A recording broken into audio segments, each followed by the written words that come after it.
Você irrigou o canal e o paciente sentiu uma baita de uma dor, mesmo estando anestesiado. O que pode ter acontecido para essa dor violenta? Normalmente a gente está diante de um extravasamento de uma substância que é tóxica para o organismo. E às vezes é o tempo de você remover aquele isolamento absoluto e observar o paciente já com um aumento de volume imediato, uma reação bastante forte, imediata. E lógico que a intensidade dessa reação vai estar condicionada a alguns fatores que a gente já vai falar, mas normalmente a gente está falando aqui de um acidente com extravasamento de hipoclorito de sódio. Lembrando que o hipoclorito é uma das possibilidades, uma das alternativas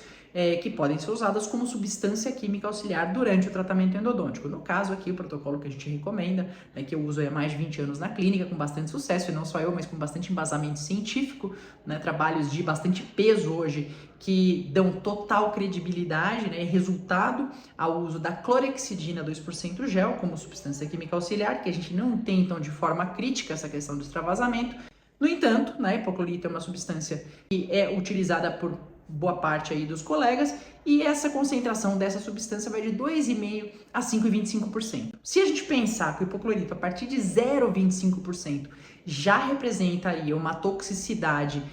significativa ali para os tecidos da região periapical, ou se o extravasamento não acontece numa região periapical, ele pode acontecer também numa região de uma reabsorção que está comunicando com o ligamento, pode acontecer numa reabsorção num desvio desse canal, um desvio, uma perfuração. E então a gente tem que estar sempre atento. Se é o caso de você usar essa substância, você tem que estar atento, porque na ocorrência então dessa condição, desse cenário onde existe essa dor absurda ali no meio do negócio, do procedimento, paciente anestesiado, você imediatamente pode fazer o quê? Sendo que uma das variáveis para a extensão do dano desse extravasamento é exatamente a concentração da solução de hipoclorito. Na tentativa de reduzir essa concentração, você pode irrigar no primeiro momento ali com soro fisiológico para extravasar mesmo esse soro, certo? Reduzir a concentração,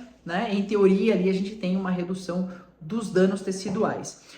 Outro ponto, que vai também influenciar a intensidade dessa resposta, além da concentração, além do volume extravasado, é a sensibilidade do paciente, Pacientes com uma sensibilidade mais extrema, mesmo numa concentração mais reduzida ou no volume mais reduzido, eles podem ter uma reação bastante intensa. E pacientes que são extremamente sensíveis ou que o tanto que foi extravasado e na concentração que foi extravasado também representa aí uma toxicidade bastante aumentada, a gente pode chegar até mesmo a reações dentro de alguns poucos minutos ou poucas horas, dependendo desse quadro todo, dessas variáveis todas, a gente pode ter um paciente ali entrando já num quadro bastante agudo, precisando de um atendimento numa unidade de terapia intensiva. Então é uma coisa bastante séria. Se acontecer isso no consultório, saber como realizar esse manejo, o que a gente tem que estar atento. Então, no primeiro momento, imediato, tentar diluir essa solução, essa concentração dessa solução com irrigação com soro fisiológico. De imediato também fazer uma aplicação ali, pode nem que seja um corticoide via oral, ali de cara no consultório para o paciente, enquanto você avalia como esse paciente se desenrola, esse quadro, essa dor bastante intensa, associado ao que vai acontecer de desdobramento, no quanto que vai haver de lesão tecidual, que a gente pode ter desde uma dor pós-operatória mais incômoda até uma lesão, uma região de necrose mesmo tecidual, uma necrose em fundo de sulco, ou extravasamento para seio maxilar. Aí a gente começa a envolver qual que é a região que foi extravasado para ter também um desdobramento mais preciso, saber qual que é o estrago real que vai ser feito. Mas o fato no primeiro momento, corticoide para o paciente, medicação analgésica para dor e, de preferência, já também fazer antibiótico terapia,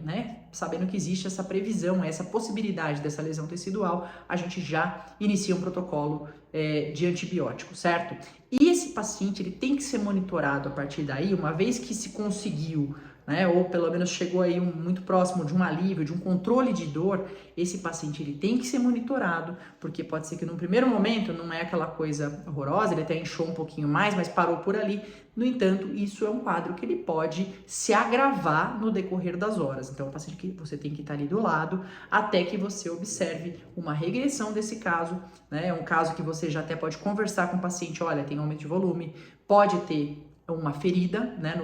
dentro da sua boca, na região ali onde a gente estava tratando o canal, e pode haver, inclusive, né, regiões de equimose, então pode se tornar um quadro aí bastante marcante para esse paciente, né, bastante traumático, e a gente, como profissional, cabe a nós dar toda assistência, né, ter esse care, esse cuidado genuíno com o nosso paciente, para que ele passe pelo processo, né, da maneira